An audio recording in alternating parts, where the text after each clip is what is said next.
Hey, I'm Michael Trends. Entrepreneur in Action is where we dive into the lives of entrepreneurs who master the 4 F's: finance, fitness, family, and fun. Our mission: help you thrive in business and life. Today's guest is Clarissa Burt, business and personal coach, author of The Self-Esteem Regime, and host of In the Limelight podcast. I think you're going to love it. Welcome to Entrepreneur in Action. Welcome, Clarissa. Thank you. So tell us about your business. Oh, the business. Okay. Well, in the limelight, I've been in the limelight in some way, shape, or form since I was Mary Poppins in the kindergarten play at 5 years old. So I just kind of was one of those kind of kids that was just born to have a microphone in hand and be on a stage and love it. And there you go. So some years ago, about 5 years ago, I started up after my 30 years in Italy. And the things that I did there, I came here where I said I live in Phoenix, and we just went ahead and I started in the Limelight Media, and it consists of television, a podcast, and a digital magazine. And it basically is for entrepreneurs. So helping entrepreneurs get their word out. A lot of, especially solopreneurs and some entrepreneurs, really put everything else before promotion and publicity. Promoting their businesses. It usually comes lower on the totem pole. And I argue that it should be really always at the top. Work you a little bit of time in for that, a little bit of money in the budget also. It's one of the most important, I think, aspects of your business. Yeah, if we don't have money coming in, then we can't keep doing the business at some point. Yeah, exactly. Right? It has to be that cash flow.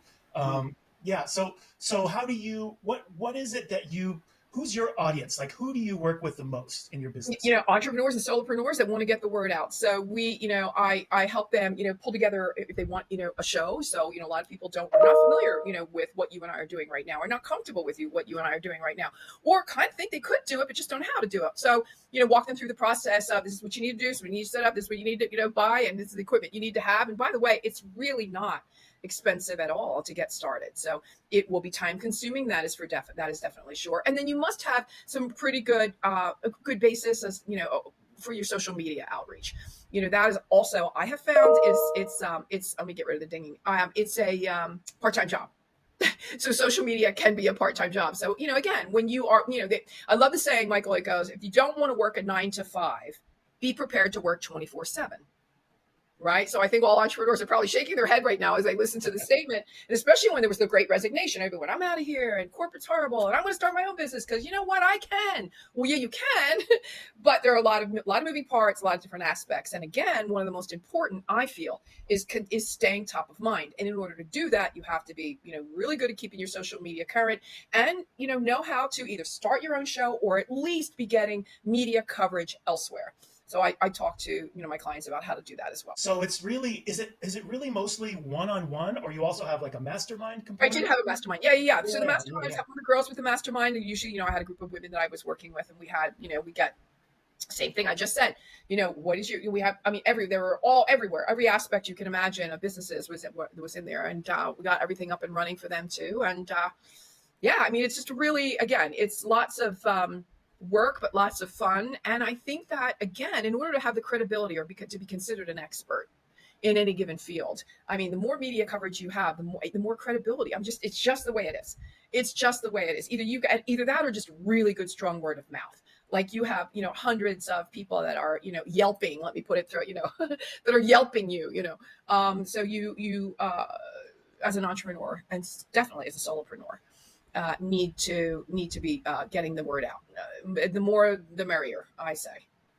Yeah. So walk me through that. So if I'm new, right, and I'm a new client, and I'm looking to start my podcast, I'm looking to get coaching. How do I get started, and what are some of the the first thing we need to do is got to niche you down. So we've heard about the the famous niching, right? Niche down. Who you really can. Some people say, well, you know what?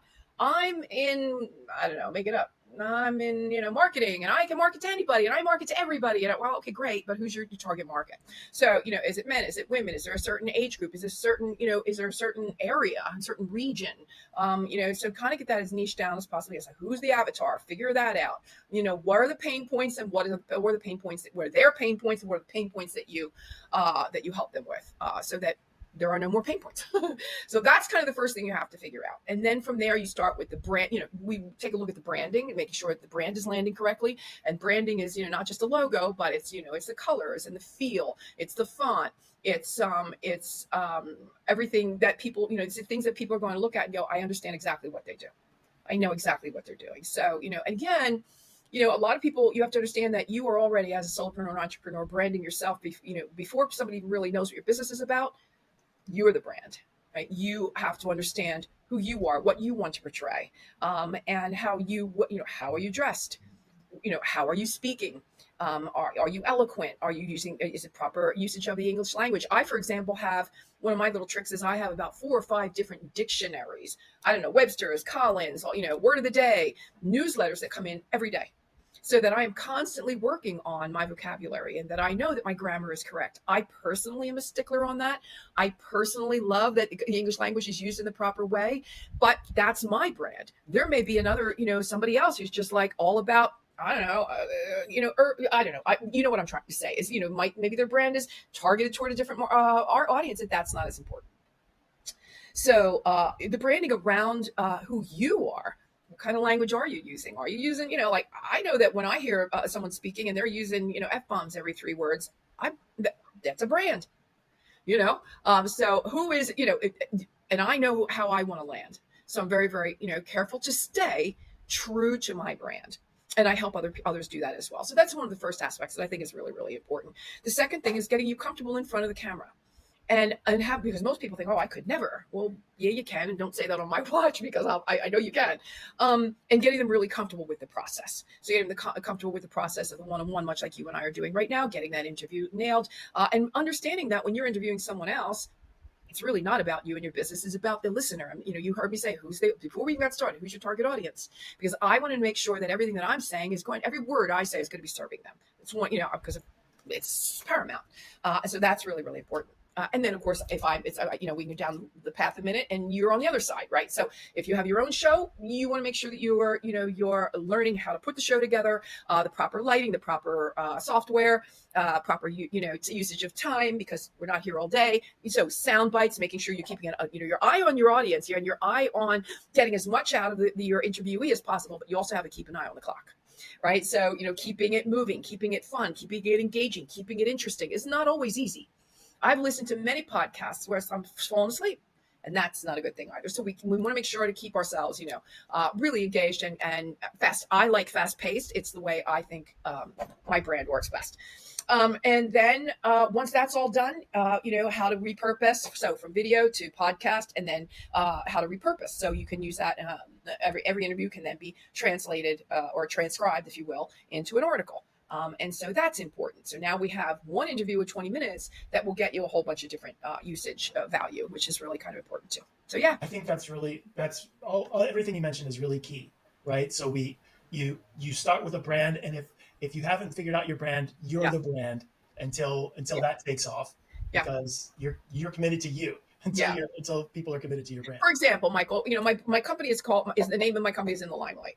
Right. And I think In the Limelight kind of just says it all. You kind of know what you're going to get when you're in the limelight. We're not talking about, DeWalt screwdrivers here. We're talking about you're in the limelight, right? But when I do my show, it's In the Limelight with Clarissa Burt.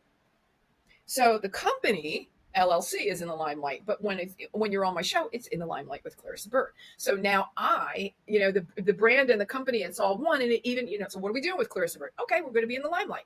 Well, I'm going to be in the limelight, but with who? With Clarissa Burt. So, we want to make sure also, and that is also for keyword usage when we get into the descriptions of our shows. I'm on Podbean and YouTube and all, other things. I want to make sure that all the algorithm keywords are in the proper place also, so that people can find us. Great to be doing these shows, but we want to make sure that people find them as well.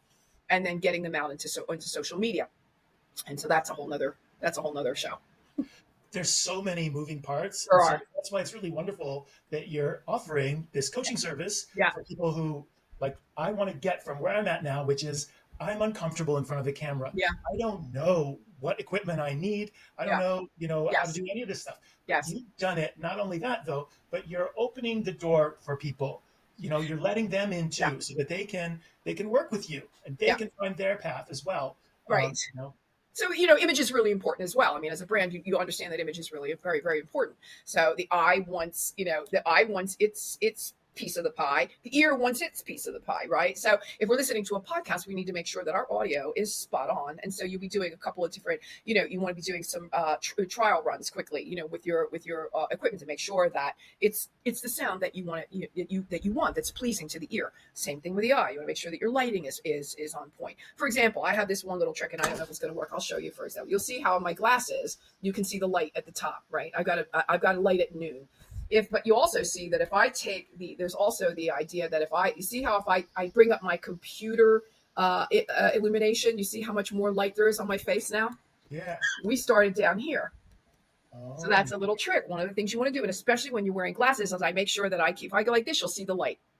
But if I keep my head down here, the light is still illuminating me, and I can turn down the dimmer on my computer screen, and everything works out beautifully. So these are the little things that I teach.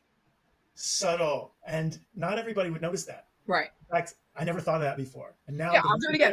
Watch. Look at all the light now. Look at all that light. If I were to do this, look at that light.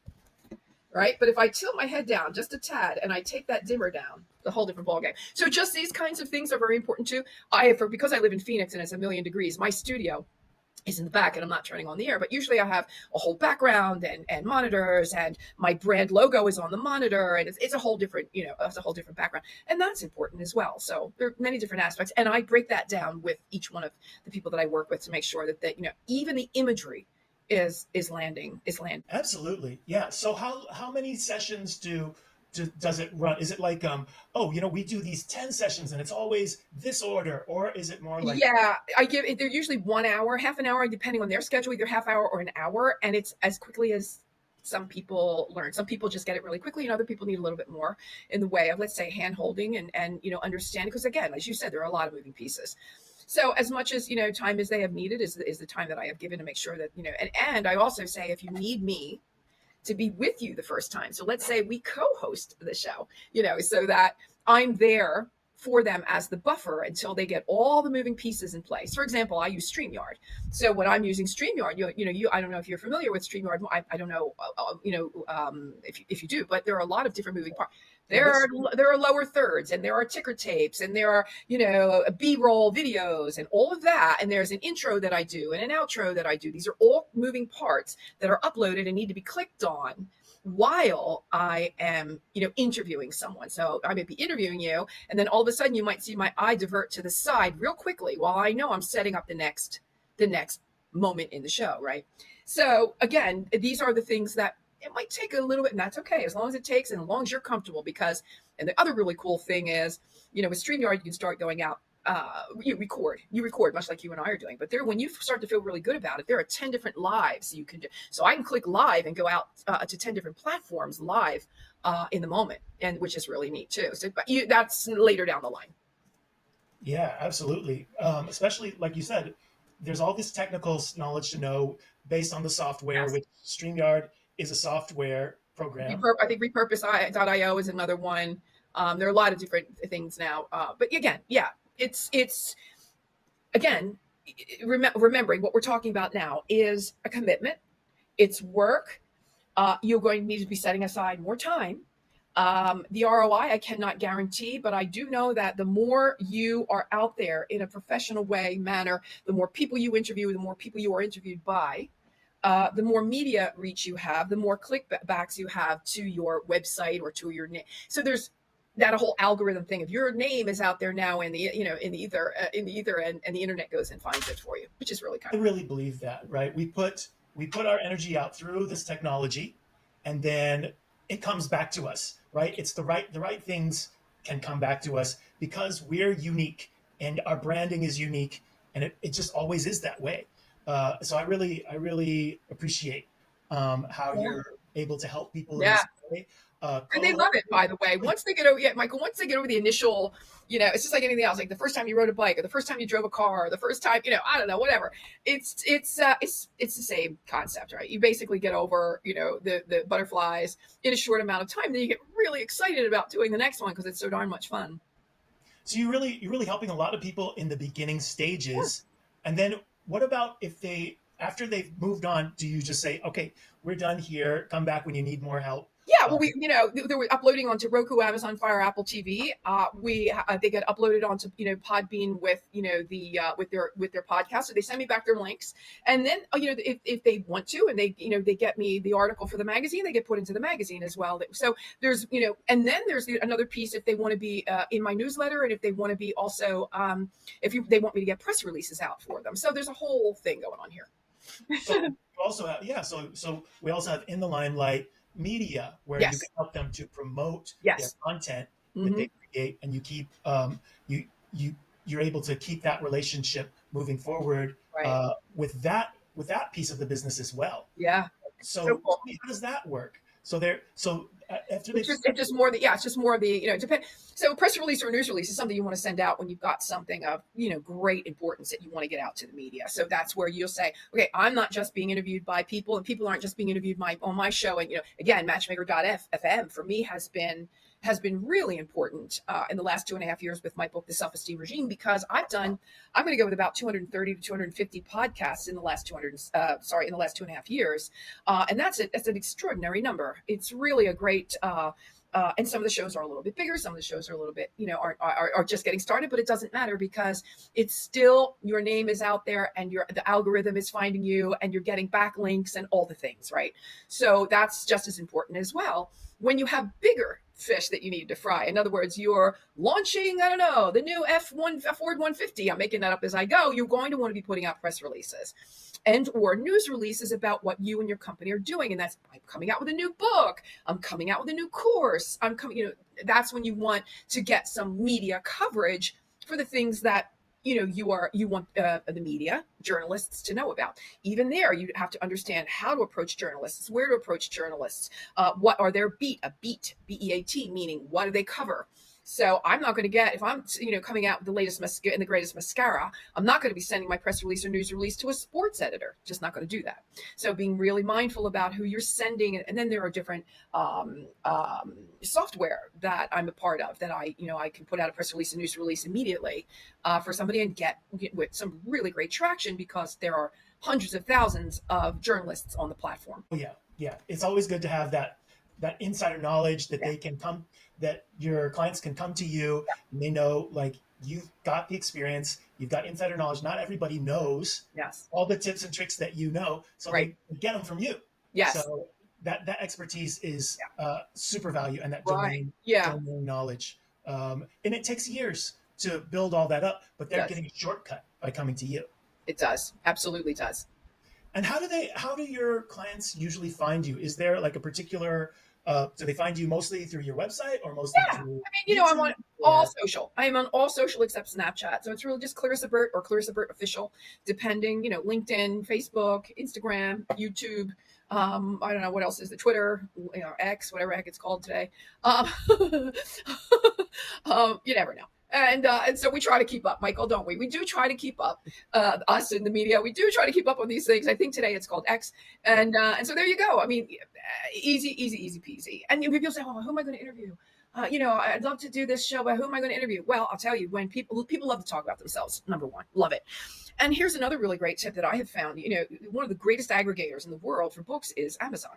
So if you were to go and say, I want books on personal development, it's going to throw at you 1 million books, and all you have to do, and you can find every author that has a book on Amazon for personal development right then and there. And boy, oh boy, do they want to hear from you. Hello, my name is, Clarissa Burt, and I would love, I've got a podcast, and I would love to be able to interview you on your book. Aren't I the greatest? Whatever. So, and, look, very rarely have I ever not gotten an answer. And it could be maybe they didn't see it, or maybe they were too busy, or you never know where you're going to find people. But I think a little bit of insistence is good. If you really want that author and you haven't heard from them in a month's time, just a little tickle and say, hey, sorry to bother again, bumping this back up. Really, again, would love to interview you about your book. Can I please send you my calendar link? And then you make it easy for them. So when you are going, you want to make it really easy for them to get back to you, right? Here's my calendar link.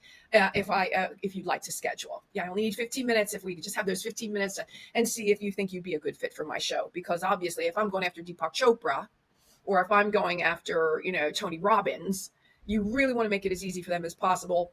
Knowing the answer, most likely is going to be no thanks, but you're going to try anyway. Because what if it's yes, I'd love to. It's not going to happen if you don't take action. Yeah, yeah, yeah, exactly. That's the only thing you can be sure of. It really won't happen if you don't reach out.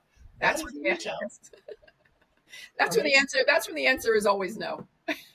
Yeah, yeah. So you do like short and sweet interviews.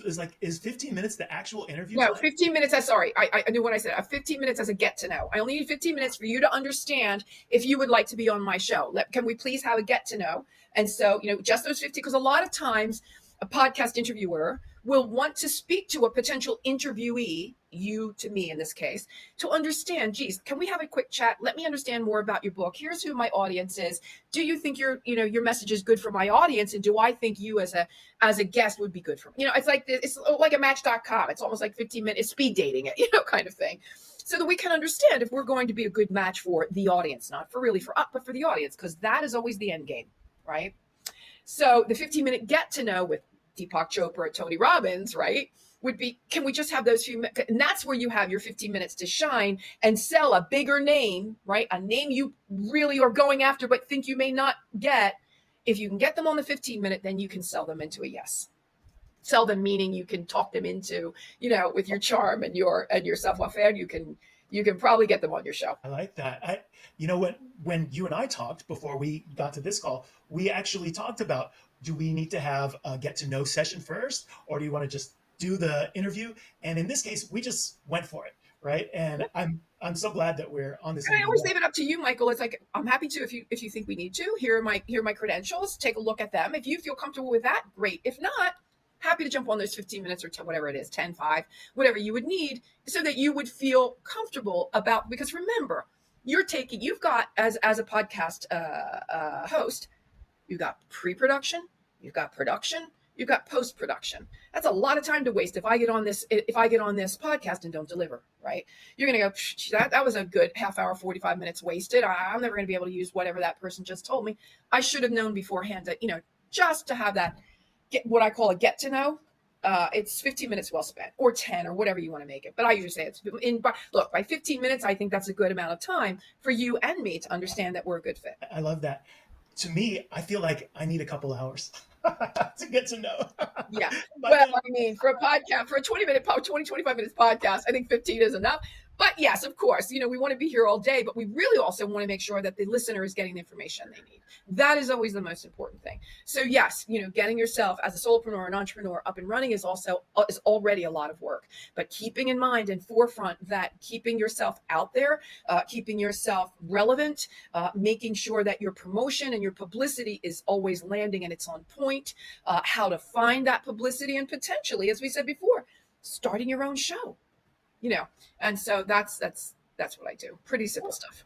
what makes people, so when people come to you and they're like, I want to start my own show. Why is it that they want to start their own show? What gives them that feeling? Um, I think first of all, it's probably in Italian they say it's a dream that I left in the drawer. And I want to pull that dream out of my drawer. It's been in there too long, and I really want to try it out. I think it's also a lot of other people are doing it, and therefore I can too. If they can do it, I can too. And the other reason I think is what I've been saying all along, and that is it's a really great way to get yourself up there, to get yourself out there. And really, Michael, here's a cool thing about the show. What a phenomenal networking opportunity. I mean, if you can't get to the network event, if you can't be flying all over the country to be at all the events you want to be, how about you start a show where you can, as I said before, jump on Amazon. I love to walk through the Barnes, and my book is in Barnes and Noble. It's been in Barnes and Noble for the last 2.5 years, and I take pictures of the shelves to see who's in the personal development section with me, who can I interview, right? But what a perfect, networking opportunity. And then, we're done here. You send me the link, and it continues, right? So the relationship that we created today continues now in perpetuity. You'll put me on your newsletter. I'll put you on my newsletter, and we continue to stay in touch. It's a pretty cool thing to do may I remind you, for outset costs or, startup costs that are really relatively inexpensive. And if you find, I would say give it at least 6 months. 3 months really isn't enough time. But if you find after 6 months it is just, I just can't, shut everything down and move on. Yeah, I think what I love, what I'm hearing from you, and I love this, is the people who want to do this, the dream was left in a drawer. Yes. Yeah. It was part of them, some spark along the way that said, I could do this. And they can reach out to you, and you're lending them courage, Oh, right? yeah. If they don't have the courage to do this, Yeah. you're there. You will even be the co-host for their Yeah. episode if they need that. It's like a one-stop shop, Michael. It's a one-stop shop. And I just, I've done it quite, so many times and just showed people all the, and by the way, it doesn't have to be StreamYard. You can do this over on Zoom, just like, we can do it here on Riverside, like we're doing today, Michael. It's lots of different places out there as well. And the costs are, as I said before, they're to get started. It's I'm going to say, it's silly not to have your own show, I think. But again, it's not for everyone. And for those that are kind of on the fence or really scared or would really like to, but really are afraid, it's just easy enough to have a conversation with somebody that's basically been on a stage since she was 5 years old, and I can walk you through the process. Yeah, yeah. That low cost, no, very low. Yeah, the port of entry. The port of entry is really, low If you cost. have a laptop with a camera, Yeah. you're a big part of the way there already. Yes, exactly. No doubt. And then they can connect with you. You know the software. You're going to hold their hand through every step of the process. Yep. You're going to get them out there, and then that gives them the chance to realize, like, do they still love it? But they got a chance to examine that dream. I love that, Clarissa. Yeah. I really love what Yeah. you're doing for people. It's really pretty cool stuff. Yeah. So how does it make you feel? How does that show up in your life? Because you are someone who's been in the limelight your whole life, right? You've always been on stage. How does it add to your life knowing that you're helping other people bring that dream out of the drawer? Well, I think it's important to say, I've been on stage as a model, as an actress, right? I've done about 18 different, movies in my life. Again, remembering that I live in Europe. The only movie that came here was The Neverending Story Part 2, where I played the mean queen, Zaida. But so I've been in movies, I've been in plays, I've been on camera talent for a very long time. And I also produced my last productions were 3-hour live broadcasts in prime time with 18 live cameras. So the idea that, to put together, for me, the very beginnings, if you will, of somebody that's ready to be in the limelight, that somebody's ready to shine is like, it's like, I don't know, birthing a baby, if you will. It's like they're all my, they're like my, I just love the idea that now, I'm cutting the cord and letting them go, and they have their own show, and they love it. They absolutely love it. I mean, there's nobody that I've ever known that has said, I hate it and I'm not doing this anymore. So yeah, it's all good. Now you've been building this business for a while now. How many years have you been building this business? Since about 5 years. So what are we? Yeah, we're in 2000. 5 years. All right. So let's assume all of your dreams come true. So every dream you have for your business, right? You're helping people to build their own podcast. Yeah. You're not only helping them get started, but then my own net. I know where you're going. My own network. Yeah. I know where you're going, Michael. And what comes next? My own network. So that is something that I have looked into. And as you well know, you may not know, but I'll explain it. To have your own network is quite a costly venture. And so before, and in these economic times, and these social, political, economic times that are what they are, the kind of numbers I'm talking about are numbers you want to be really sure you can pay every month, before taking that kind of a leap. So it is on that back burner, and I know that I'll make that happen one day as well. But for the moment, it's on hold, but that will be the next step. And then with the book, I'm moving forward into retreats. So the self-esteem regime will then be, we'll be doing the retreats. So that's fun. Retreats and events. So tell me about, we haven't talked about the book yet. Tell me about the book, The Self-Esteem Regime. Self-Esteem Regime. Yep. There you go. International bestseller. Has been in Barnes & Noble for the last 2 years, and 2.5 years, actually. And the really cool thing, Michael, on that is when you say, oh my God, crowning moment. That is so cool. Crowning moment. Because I walk into Barnes & Noble and it's there after 2.5 years. And here's the deal. I don't know if you'll know all the names. So we go Tabitha Brown, Brene Brown. That's Oprah's gal. Oh yeah. Clarissa Burt, Dr. Deepak Chopra, and then Dr. Joe Dispenza, all on the same shelf. Well, I walk in there every time and I just pinch myself. I pinch. Can't believe it. That's amazing. And for a little girl who, back in the day, Michael, there were no computers in my day. There was no internet, but I found my support, my assistance, my solace, the reason why, help, and all those things in the self-help section in the bookstores. And we had Walden Books, Border Books, and Barnes & Noble. And there was a little teeny section in the back called self-help. And that section, Michael, must have had no more than 40 books on it. It was not a big thing back in the day, personal self-help. Today, if you walk into Barnes and Noble, it's now called the personal development section, and it's rows upon rows upon rows upon rows of books. And it's $1 billion industry, personal development and self-help. So the idea that to get a book into the store is a 1%er. And to be there for 2.5 years, I don't know what percent that is, but I pinch myself every day. I thank the universe every day. I thank Gary, who helped me write it. Rowman and Littlefield, the New York City publishers picked up the book. It was another crowning moment for me, really, truly. That's phenomenal. Yes. So yeah, I do remember the bookstores, and I do remember the self-help section, and I do remember it wasn't like but personal development is the new name. We don't call it self-help anymore. No, I don't think there's a section now. It's called self-help. It's called personal development.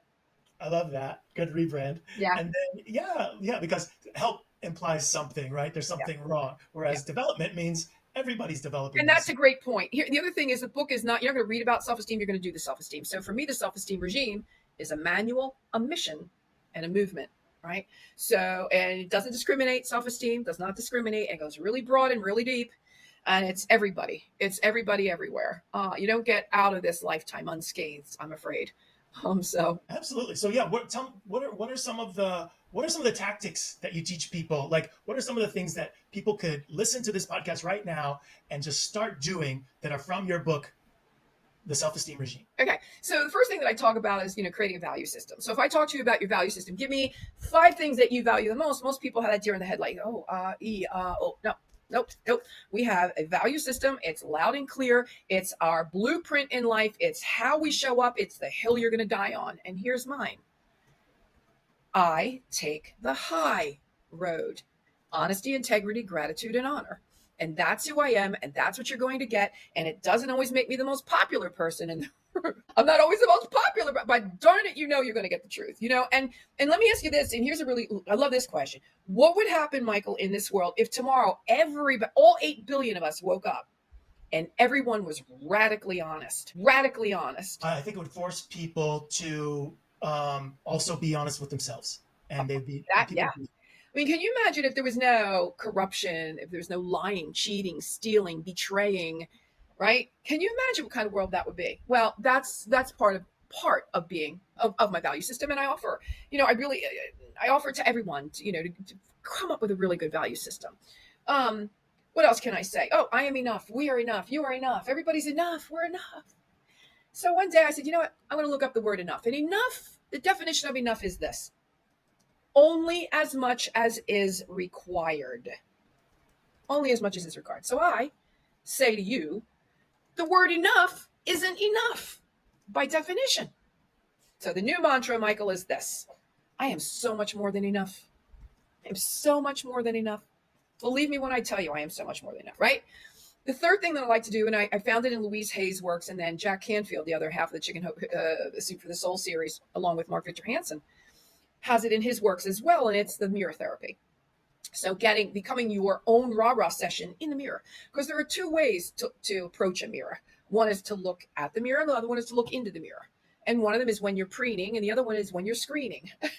So preening, meaning I'm brushing my hair, I'm shaving, doing all, I'm brushing my teeth, all that, right? The screening is when you sit down, you take a few deep breaths, and you just look at yourself. And you start to talk to yourself and say the things to yourself that you're a good rah-rah session, a good cheerleading session would say to you. And it's hard. First of all, it looks weird and it feels weird and it sounds weird. And you probably want to shut the bathroom door, make sure no one else is home, because it's weird. But it is one of the most impactful exercises I think you will ever do. And I want you to do that for 21 days and then get back to me and tell me who you are then. I want to know who you are today, and then tell me who you are in 21 days after you have said things to yourself like, hey there, Michael, I really like you. Wait a minute. I love you, Michael. I think you're the greatest. And I want you to know that interview that you did with so-and-so was really some of your best work. So good on you for that. And, I love the way you had that conversation with Mom last week. And I know it wasn't easy. It wasn't, she was a little worked up, but you talked her off the ledge. You got yourself understood. So good on you for that. And by the way, I love you. And I also want you to know that I forgive you for that time that I let you down. For that time that I got you into that toxic relationship that, kind of broke your heart. But anyway, you learned from it, and that's okay. I still love you, Michael. All right. You have a great day. I'll see you later. Now, People are going to go, okay, Clarissa, that's just completely crazy. That's nuts. But if you say, I like you, I love you, good on you, I'm proud of you, and keep up the good work, well, damn, who doesn't want to hear that every day? What I love about this, Clarissa, is you're helping people love Yeah, themselves. absolutely. That's Yeah. beautiful. Yeah. Yeah, here's another one that I really think is really cool, and I think this goes a long way too. And it is how it's like self-esteem 101. Never compare yourself to anyone else. So when we're comparing ourselves to the Joneses and that famous "the grass is always greener on the other side," I offer two things, and that is the grass is always greener where you water it. So forget about the damn Joneses and get home and water your own grass because it will flourish. Take care of your own grass. And the second thing I offer is that really grass over at the Joneses or is it AstroTurf? Like, is it real? Is it fake? Or is it your perception? Is it what they want you to perceive as real? So it may not even really be grass. By the way, if it is grass and it looks that lush and verdant and green, good on you, Joneses. That's amazing. I'm really happy for you because we never want to take away from someone else's success. We really want to relish. We really want to encourage everyone else's success because that's part of our maturation as well, right? We mature by wanting what's best for all. Like jealousy and all that toxic, negative, stuff. No, we don't do that around here. So yeah, but those are a few of the things that are in the book that I think really stand out. Knowing that we are a work in progress, that it is our sacred duty to want to be a better person tomorrow than we are today, and that we will do whatever it takes to do that, to be that. This is phenomenal. So the insights that I'm hearing from you now show me like why you earned a place. Thank Your you. book didn't just appear on the Thanks. Barnes and Noble shelf. You earned it. Thank you. Thank you so Yeah, kindly. it's And there's wonderful. another thing, Michael, accepting compliments. You know how many times, oh, come on, Michael, that's ridiculous. Thanks. I mean, thanks, but I mean, it's not really like that. And oh, this old thing, you like this dress? Oh, God, I mean, oh my God, I've gained so much weight. And no, girl, no. No, you accept with grace. With grace, you are gracious and accepting and saying, thank you. The rest of the chatter and the daily demons and all that crap that just entered your head, that's not his problem. That's not your problem. That's not their problem. You need to get home and work on that, right? And that's why you read books like mine and do the exercises. Yes, in fact, that's something that I do need to work on. So I'm going to get your book and I'm going to read that. Uh, I need that actually. I really We need all that. need that, Michael. We all need that. Yeah. Tell me about the retreats. So the retreats are an extension of the book. Yeah. The They go retreats, further. I have to say, I'm working on the retreats and have not gone to fruition. And the reason why is because I live in, Phoenix, Arizona. So here it's about 109 degrees today. And nobody wants to come to Arizona for 6 months out of the year. So I'm basically working on these for the beginning of next year.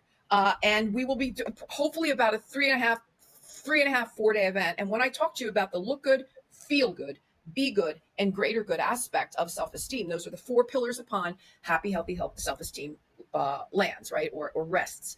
And so the idea is bringing in all, a plethora of the coaches that will help people look better.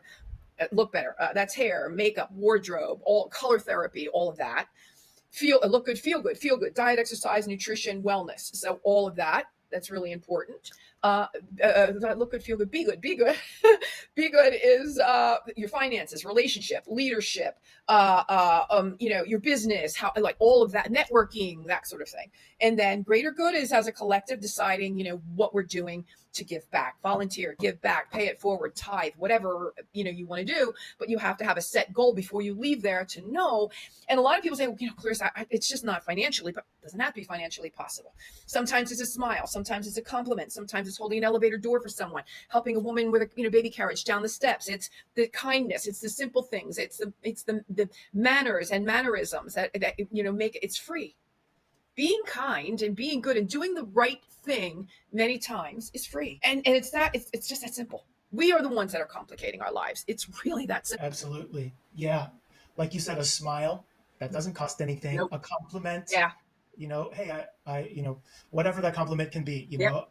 Great to see you today. Anything. It I can be love anything. that top. That top looks great on you. And I have done this in the supermarket with women I have never seen in my life and I'll never see again. And you get that smile and, oh, thank you. Guess what? Win-win. I feel great. She feels great. Next. It's not that hard. It's not that hard.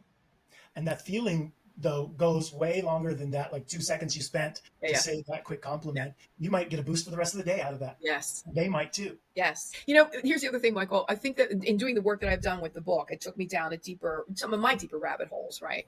And what it has done is it's softened me in a huge way because I've understood more things about myself. I have forgiven myself for things. I've given myself grace for some things, and I've understood that it's you really do. I mean, if you're going to battle at all, you really got to pick them. Like if somebody wants to sneak in and let them in at the car, let them in. Just let them in. And you're on the highway and they're staying.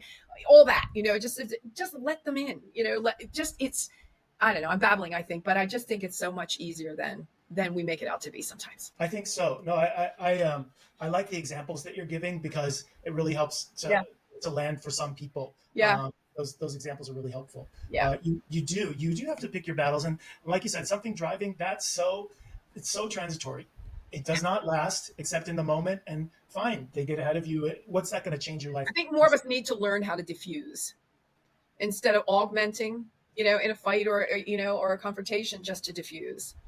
I think that, again, when I say work on yourself, believe me when I tell you, it's going to take a lot of courage. When you pick up a book like mine, the first chapter is released and it's going to be 98% of the work you're going to do is, well, what do I know? Well, what have I been taught? What do I believe is etched in stone? Well, how can I possibly make these changes? And you're going to annoy some people. You're going to downright piss some people off. And some people are going to get hurt and you don't want to hurt them. But you may need to distance some people in your life because the toxic stops with you. And so when you understand that family, friends, faith, educative institutions, educational processes, all the things that you have accrued over the years, they're all landed in your lap.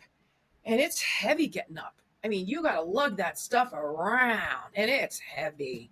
Some of it's really heavy. You're not here to bash anybody because I could bash my mother and my father all day long. What good's that doing anybody? No, it's not about mom. It's not about dad. It's about this experience in this lifetime. It's about taking what you learned and making it work for you so that, again, you are best served and you're best serving others. And by the way, I don't always hit the mark. I'm a human being, but I know, remember that famous blueprint that I talked to you about, right? My value system is on the table every day. So I might let myself wiggle room on that a little bit because I am a human being, but I am a human doing the best I can possibly do on any given day. Oh, that's wonderful. Okay, so we do talk about the 4 F's, right, in Entrepreneur in Action. So we start with finance, but I think this was a very natural segue to talk about family. Yeah. Because we brought up, mom and dad. Yep. And a lot of us have wounds, Mm-hmm. right? Family wounds, childhood wounds, Yep. maybe from your parents, maybe from your siblings. Yes. You just mentioned like part of moving forward for yourself and realizing your best self is letting go of all of that stuff. So how do you let it go? So here's what happens is you get to a point in life and it's kind of gotten to the pretty suckiest point, maybe, I don't know, but you say, okay, this is where again, the toxic stops here. I'm putting on my big boy britches and I'm going to reparent myself. I will reparent myself. I will take the good from this and the good from that. All the bad stuff is over there. I understand it's not doing me any good to go, keep living and reliving the past and the things and what was said and what was done and what was did and all the things. Let it go. Put on your big boy britches, put on your big girl britches and say, okay, I'm doing the work. I'm buying the books. I'm getting into the courses. I'm getting into the classes. Sometimes it could be even a meetup group. I mean, on Meetup, there are lots of different, people, all kinds of different things that you need to do to get up, get out, and change your perspective, right? That's what you want to do as you're accruing new information. And some of the new information is like, wow, really? Okay, I didn't know that I could put tools in my shed. It's a euphemism that I use, and that is, life ebbs and flows, and life is going to come at you, and something's going to happen sooner or later. You're just trotting along, and everything's fine, and here comes the tornado, the hurricane, the storm. Oh my God, what am I going to do? Batten down the hatches. Well, it went through. And now in that storm, you might have lost a leaf or two or possibly even a branch, but you weren't uprooted and taken away with the storm because you were standing strong in your stead. Those roots are so well rooted, and they're well rooted because you have done the work. Again, the books, the courses, the classes, the mentors, the meetup groups, there are documentaries. There's all sorts of information today, Michael, because of this thing called internet that we didn't have when I was telling you about that self-help section in the bookstores that may or may not have had 40 to 50 books on it.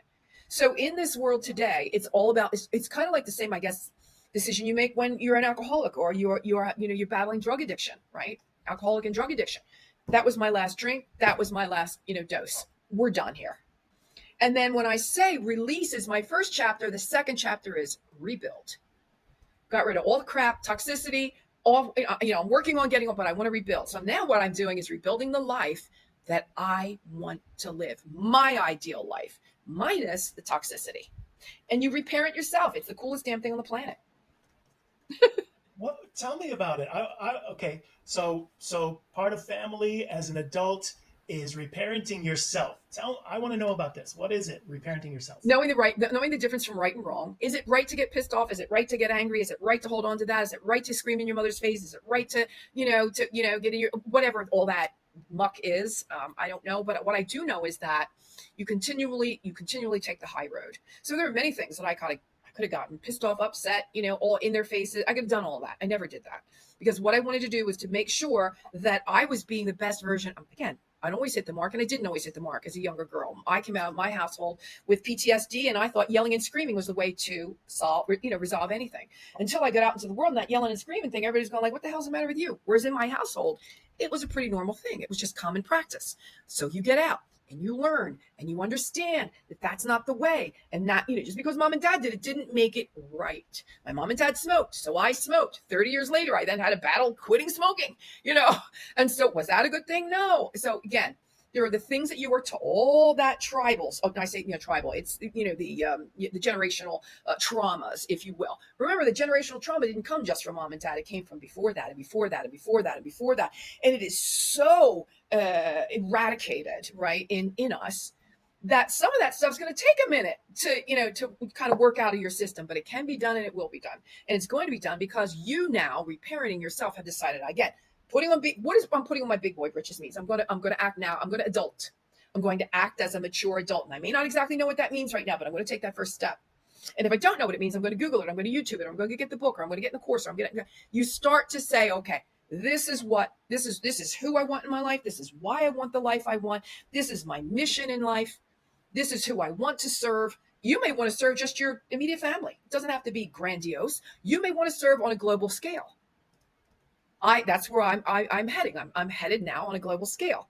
Whoever will listen and give me 5-10 minutes, my goal is to make whatever's hurting you, whatever's paining you, I want to make sure that I leave you with some good words, with some kind words, with some helpful words, with maybe a resource, and help you understand that storm just went through. You weren't transported away with the storm, but you got a tool in the backyard, and you got a shed in the backyard full of tools and resources that you can pull out and call upon no matter what goes through. Because again, you're going to have to deal with death in your life. You're going to have to deal with betrayal in your life. You're going to have to deal with fear in your life. You're going to have to deal with failure in your life.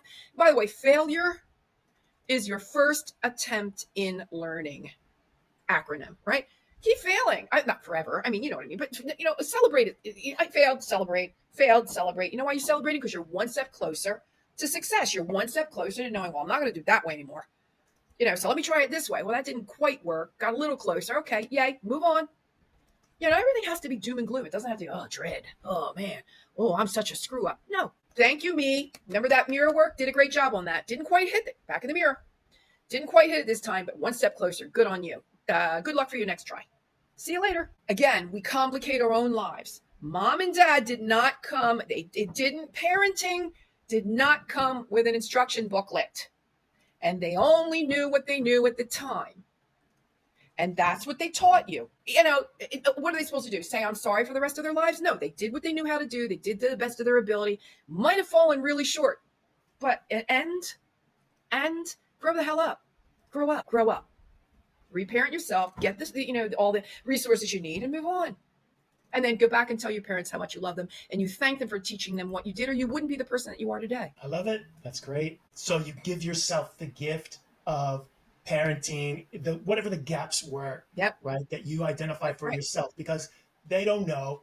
They didn't know any better. They did their best. Yep. But as an adult what you were missing. That's right. And it's not possible for them to give that to you, because if they could have, they would have already probably done it. Yeah. So you reparent yourself. No doubt. You fill in the gap, and then you come back to the end and you realize, forget blaming them. I'm going to be thankful to them. Yep. And as a concept, Michael, as a concept, it's very easy. As I said, we get in our own way. It's easy. The concept is easy. There it is. It's right there. Going through the steps, you're going to need a couple of deep breaths. You might need a tissue or two. You might, take a book like mine, put it down for a week. I just can't do this right now. Too much stuff's coming up, and I kind of need a minute. Take the minute. Do it at your own pace. I wouldn't take a forever kind of stance on this, but take the minute. Take the time you need. Some of this is going to hit hard. Some of it's going to land better than other things, right? But damn it if you're not getting closer, because I'm telling you, when you start down this path and you see that little light at the end of that tunnel, every step you take, that light gets bigger, bolder, brighter, and more beautiful. And damn, when you get there, the celebration is amazing. Amazing. And there's nothing you can't do. Absolutely. Now, tell me, Clarissa, so you've had a life full of being in the limelight, right? And you've learned from all your experiences. You've traveled the world and worked around the world, right? You were in movies in Italy, Never Ending Story 2. I have to watch that now. You do? I think it's on Netflix. I've seen it on Netflix. I've got to watch it. I'm going to watch for you. Remembering that there were no computers back then. There was FX. The special effects are, okay. The special effects are all physical effects. They're 1989 special effects. There you go. Yeah. And so you've done all of this experience and created all these stories and helped people. But what about your family goals, right? Tell me, what do you see in your ideal life as what are your family goals? Like, where are you at with your family goals? I'm 65, right? So I'm 65 years old and I've never been married. So I don't have children of my own. What I have done along the way is I created, when I lived in Italy, I created a family there. I know that I helped many young women in difficult situations that found themselves either in positions or predicaments that were not necessarily the happiest. And so I took them in, brought them into my home, helped them, move on to the next step for, again, many different reasons. I have a mother that I adore who lives 2 miles down the road. So I see her, almost, at least I speak to her on the daily if I don't see her more than that. And for me, this is really a great big $8 billion people, world of family. We just all have to learn how to get along. And so the better you're feeling about yourself, the better you can feel about these 8 billion people. And let's just hope that, again, with the love that we have in our hearts and the peace that we're feeling because we're feeling better about ourselves and our goals and our values, right? We've set that as, again, a life's blueprint and the hill that we're ready to live on. It's really cool. So you still spend time with your mom, either just call her on the phone every day. Yes. Or what do you guys do when you get together? Last time I colored her hair for her, I take her to Costco. I take her to Walmart. Mom's not, health-wise, she's 84. So in this heat, she has breathing difficulties. So I, make sure she gets into an air-conditioned car and I take her around. And we hit up all the fun mother-daughter hot spots, Joann's because she loves to knit and, all the things. So yeah, we do. And anything she needs done around the house is if I can do it, I do it. So yeah, I do spend a lot of time with Mom. My brother has passed of cancer 4 years ago. So he's, no longer in the picture. We just, I've got an uncle, down the street. We get together for family events once a month, and I love it. It's great. That's terrific. Yeah. So now let's move on to the fitness part. Yeah. So yep. We're sitting a lot when we're doing podcasts, when we're working at computers. I got my treadmill right over there, and my up and down desk. The treadmill's right under it. So that is happening because it's too hot here, Michael, to be able to do anything else. You wake up at 5. You got to get out by 5 in the morning. At 5 in the morning, it's 86 degrees. So it's really too hot to be out, doing anything. So, I do it here in the house, make sure all that happens. I'm big into non-toxic cosmetics. I make a lot of my own cosmetics. I'm big into essential oils. So I make a lot of different things and give it away. And my friends love that because, I make, non-toxic soy candles. I do the whole thing. So as far as, look good, feel good, diet, exercise, nutrition, and wellness, vitamins, supplements. I don't eat meat. Don't really like meat, but I don't eat meat. I'm bigger on dairy because I'm a type A blood type, but a lot of people are like, don't do dairy. But if I don't do that, I can't. I have a book that I wrote about eating gluten-free as well, a cookbook, because I'm highly gluten intolerant. So there's very little I can eat, but so I'm a little more dairy heavy than most, but there you go. Yeah, and vegetables and fruits and that sort of thing. So, and wellness. So self-care, taking the time. I could be on this computer all day long, and many days I'm between 15 and 17 hours with no problem at all. And so I have to really be mindful about stepping back, taking, even this week, I'm like, I'm taking a nap. And that's odd for me.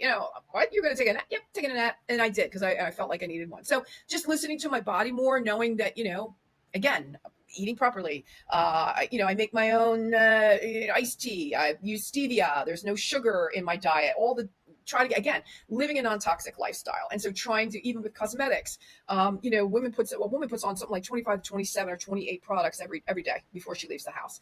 Every one of which, Michael, is toxic and has toxic chemicals in them. And then we want to know why we are as sick as we are. And so with the heavy metals, all the things and the chemicals, which is why I buy all the things and I make my own facial oil, all the things I just said.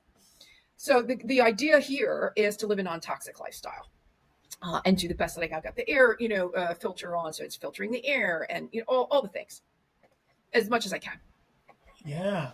So you discovered that you were gluten intolerant. Yes. And then you moved to a gluten-free Yes. diet.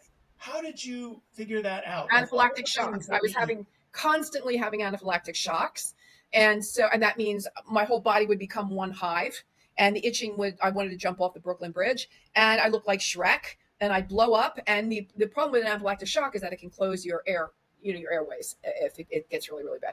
So I was in the hospital emergency rooms or ambulances more than I can tell you when I was living in Italy. So Italy is all pizza, pasta, and pane is all gluten. So I quickly learned, we learned not quickly, actually, years later, it was called wheat exercise-induced anaphylaxis. So anaphylactic shocks usually due to eating wheat and then walking, running, working out, all those things. So yeah, it took me a minute to learn that. I probably learned that about 12 years ago. And ever since, I've just been gluten-free. Did they tell you in the hospital? Did they know? No doctor, no hospital, no doctor, no emergency room. Nobody could ever tell me what I had. So I told a friend one day what was going on, and they Googled it. And they went, there's what you got right there. You get gluten intolerance. I went, oh. And since the day I stopped eating gluten, I've never had an incident since. Yeah. Anyway, we could be here all day. And then, so let's move on to the fun part. So I want to know, what do you do for fun? The question I hate the most is, what do I do for fun? Because I work so darn much. But if I do have fun, I love thrifting. Oh God, do I love thrifting.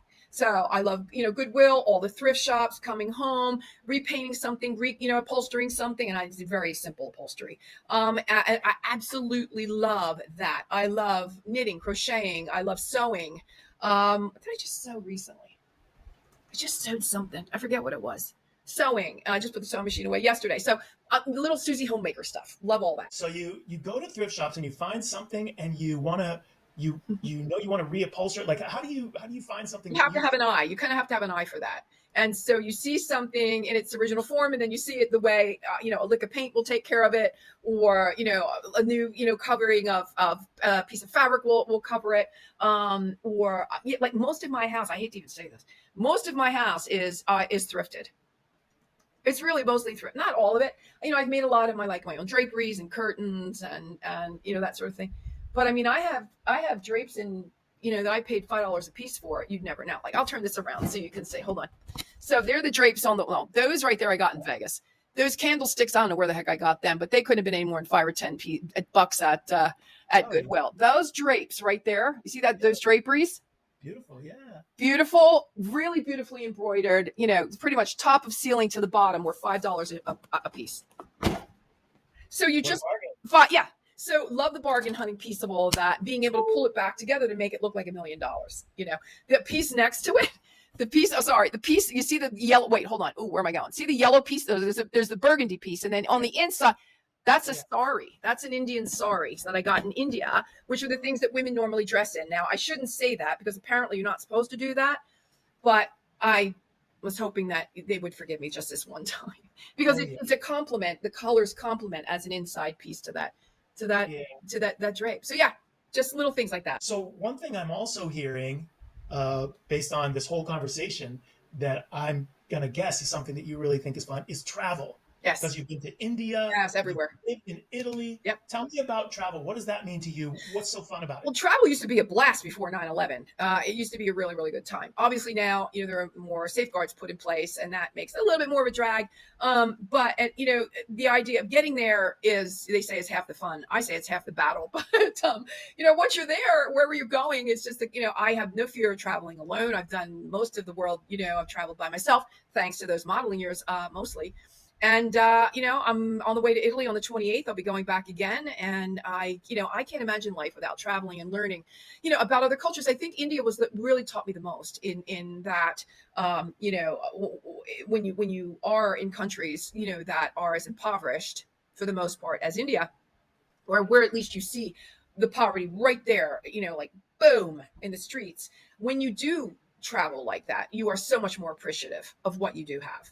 And yeah, you just become, again, it softens your perspective. And I remind myself, yeah, you might be having a sucky moment right now, but remember the people that you saw. I saw there was a woman living under a bridge, young girl living under a bridge, with a 2-year-old toddler, who was filthy, and a newborn baby. And the only thing she had to cover her baby was a piece of newspaper. If you don't think that puts things back in perspective, Michael, I mean, it's just inevitable that when you get out and you learn these kinds of things, and then you come back and you hear people bitch, moan, and complain about the country they do live in all of its imperfections. You got to get out and see just how bad it is elsewhere. Yeah, going to travel and seeing some things that really shake up Yeah. and are very different than what Yes. you're accustomed to, and then taking that experience and bringing it back home. Yes. And then I think that's universal. Yeah. Everybody comes home from travel Yes. going, I'm so thankful Yeah. for my life. Like traveling was educational and fun, and I saw so many awesome things, Yes. but also I love my life. I want to be at home. Yes. Glad to And be the home. ones of us that get to go traveling are the lucky ones, right? So, there's also that to keep in mind as well. Absolutely. Yeah, it's a real privilege, and but people can create that for themselves. Mm-hmm. Like students in college, they could go for a semester abroad. Mm-hmm. Like you had it through your modeling work. You could have been fearful, and you could have said, no, no, no, Yeah. I can't travel. That's too scary. Yeah. But you summoned your courage, Yes, I and did. you went, and you got yourself to now you feel comfortable Oh, yeah. based on taking that big step. Yeah. You feel comfortable to Yeah. travel the world by yourself. Absolutely. Absolutely. Okay, well, I'm going to tell you this, that I do have another podcast coming up. So I've got to make sure that I'm off. If you have Thank a you few so last much for this. questions. Yeah. You have Yeah, a couple thank you last so much. questions, I'm happy to answer them. So I just have to be mindful of the time. Okay, absolutely. Yeah, let's do the lightning round. Yeah. So this is just your best investments in all the areas that we talked about. So Okay. what was your best investment for financial health, for your finances in your life? Financial health was buying the house, Buying a house. buying my house. And that gave you how was that the best thing for you? Because I was able to buy it cash. And I was able to buy it in a place where the taxes are relatively low, and in a place that was very close to my family. And so I don't have a mortgage, and it was just a one and done deal. I was able to buy it, 22 years ago, when, of course, all things being relative, but the prices were, more accessible, I think, than they are to younger people today. And it's, I know that it's my piece of, it's my piece. It's my piece.